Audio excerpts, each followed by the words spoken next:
Assalamualaikum warahmatullahi wabarakatuh.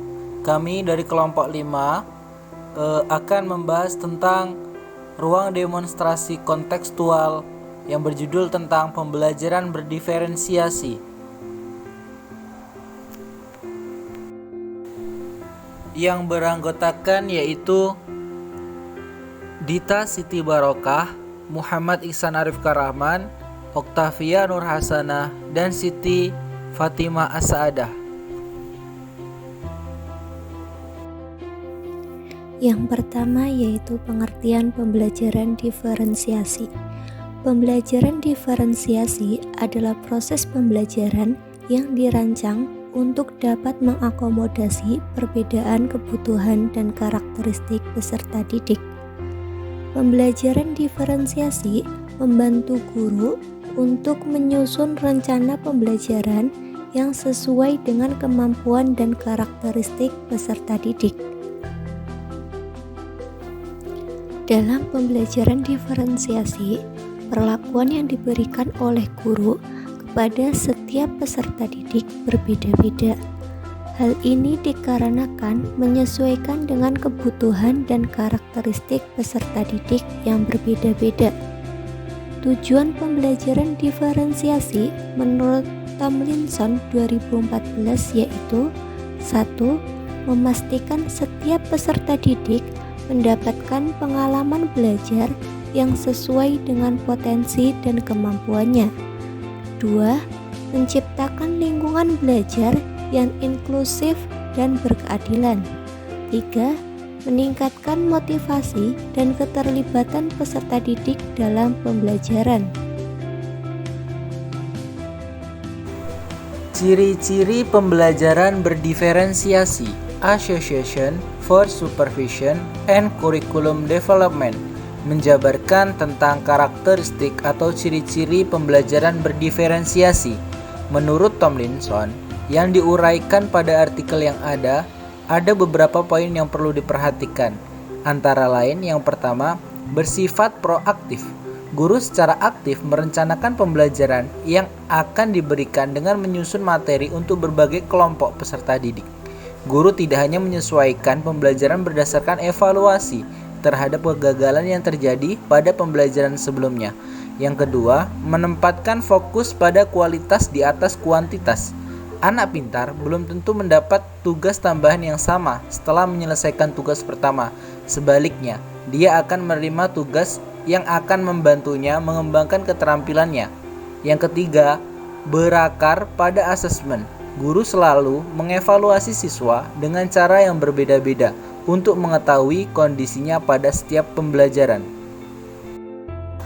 Nomor 4, menyediakan pendekatan konten, proses, produk, dan iklim belajar. Ada 4 komponen pembelajaran yang dapat disesuaikan dengan tingkat kesiapannya, bakat, minat, dan preferensi belajar pada masing-masing peserta didik. Yang kelima yaitu berpusat pada siswa. Pekerjaan rumah diberikan berdasarkan tingkat pengetahuan awal siswa tentang mata pelajaran yang akan diajarkan, yang memungkinkan guru untuk menyesuaikan pembelajaran dengan tingkat kebutuhan siswa. Yang keenam, menggabungkan pembelajaran individu dan tradisional. Guru menawarkan kepada siswa berkesempatan untuk belajar kultural atau kebudayaan daerah secara bersama maupun individu. Yang ketujuh yaitu bersifat hidup. Guru bekerja terus-menerus dengan siswa, termasuk untuk mengembangkan tujuan kelas dan individu bagi siswa. Guru memantau bagaimana pembelajaran yang beradaptasi dengan siswa dan bagaimana perubahan yang diterapkannya. Selanjutnya yaitu terkait hal yang perlu dilakukan untuk menyiapkan pembelajaran berdiferensiasi. Yang pertama yaitu mengidentifikasi kebutuhan atau karakteristik peserta didik. Langkah pertama dalam menyiapkan pembelajaran berdiferensiasi adalah memahami kebutuhan dan juga karakteristik masing-masing peserta didik yang meliputi kesiapan belajar, minat, dan juga profil belajar peserta didik. Guru dapat mengidentifikasi karakteristik peserta didik melalui observasi, asesmen awal, wawancara, atau dari hasil identifikasi hasil belajar sebelumnya.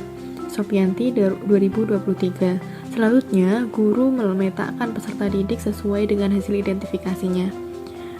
Yang kedua, yaitu menentukan tujuan pembelajaran yang jelas. Setelah guru mengidentifikasi kebutuhan peserta didik dan juga sudah memetakan kebutuhan belajar ataupun karakteristik peserta didik, langkah selanjutnya yang dapat dilakukan guru yaitu adalah menentukan tujuan pembelajaran. Tujuan pembelajaran itu disusun sesuai dengan capaian pembelajaran yang disesuaikan dengan karakteristik peserta didik. Peserta didik diberi kesempatan untuk dapat mencapai tujuan pembelajaran dengan cara yang sesuai dengan kemampuannya. Yang ketiga yaitu menyusun asesmen pembelajaran yang sesuai.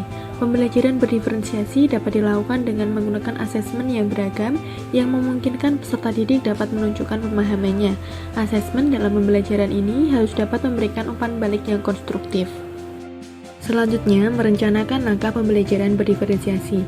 Setelah memetakan kebutuhan atau karakteristik peserta didik, guru perlu menyusun rencana pembelajaran berdiferensiasi, baik konten, proses, dan produk yang disesuaikan dengan hasil asesmen atau hasil identifikasi peserta didik tadi. Kemudian menggunakan metode pembelajaran yang beragam. Guru dapat menggunakan berbagai metode dalam pembelajaran agar dapat memenuhi kebutuhan belajar peserta didik. Dan selanjutnya yaitu adalah menyusun refleksi dan evaluasi. Setelah melakukan pembelajaran, guru melakukan refleksi dan evaluasi untuk mengetahui apa yang perlu ditingkatkan dalam proses pembelajaran. Hal ini juga sesuai dengan penelitian yang dilakukan oleh Masitoh tahun 2023 bahwa hal yang perlu dilakukan untuk pembelajaran berdiferensiasi yaitu memetakan kebutuhan belajar peserta didik, menentukan tujuan pembelajaran, menyusun strategi dan alat ukur yang akan digunakan, menyusun langkah-langkah pembelajaran yang berdasarkan pada pemetaan dan pengklasifikasian peserta didik, serta menyusun evaluasi pembelajaran yang berdiferensiasi. Selanjutnya mengenai contoh pembelajaran berdiferensiasi. Yang pertama, pembelajaran berdiferensiasi proses. Contohnya antara lain, pertama memberikan soal atau permasalahan dengan tingkat kesulitan yang berbeda.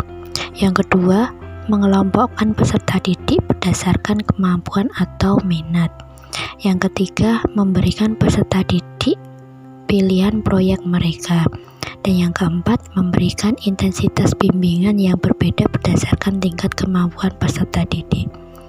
Selanjutnya, contoh pembelajaran berdiferensiasi konten. Yang pertama, memberikan berbagai jenis bahan bacaan yang berkaitan dengan materi pembelajaran. Yang kedua, menyediakan bahan bacaan dengan tingkat kesulitan yang berbeda. Dan yang ketiga, menyediakan berbagai sumber belajar seperti buku, artikel, video, atau infografis. Yang terakhir, contoh pembelajaran berdiferensiasi produk.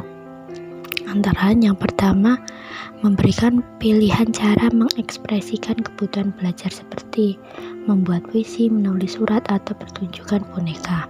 Yang kedua, menggunakan berbagai metode penilaian seperti tes, observasi, atau proyek. Dan yang ketiga, membolehkan peserta didik untuk bekerja sendiri atau berkelompok dalam menyelesaikan tugas.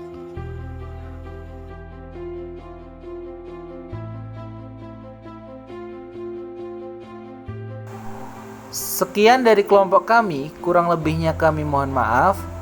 Wassalamualaikum warahmatullahi wabarakatuh.